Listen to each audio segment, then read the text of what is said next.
Hey everybody, it's Mr. G with Chapter 3 of Emma Dilemma and the Substitute Shakeup. This one's called The Circle of Despair, for good reason. Mrs. Schnoodle, Emma's substitute teacher, has decided that she wants to change the seating arrangement of the classroom. Is she crazy? Emma Dilemma loves her seat by the window. If you read book one, you know that, right? But what I love about this, it's called the Circle of Despair because Emma is having to put her desk in a giant circle. Yeah, I don't know if that's a good idea for the sub to do or not, but we'll find out.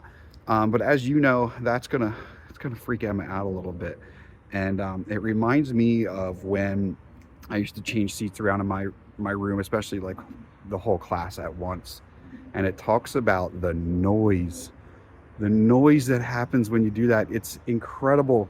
I used to tell my class to pick up their desks and carry them. They didn't. They just slid them across the ground, and it was so loud I felt bad for the people underneath me.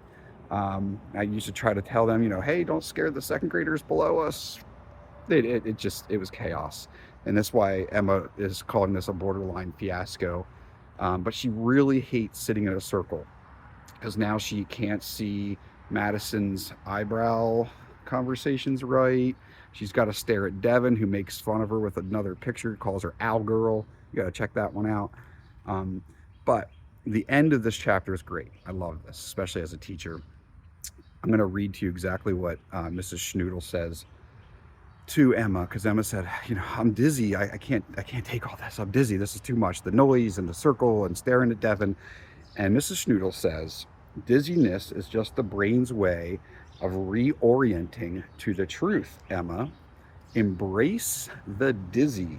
Embrace the spin, actually. So I love this because she is basically saying, be positive. Look at the positives here. There could be some positives. You might not know what good can come out of this, and I get it. You might feel a little wild about it right now, but embrace it. So for people in the real world, not just Emma, you should look at challenges with a positive attitude because you don't really know what could come out of that. I love that message. See you in chapter 4.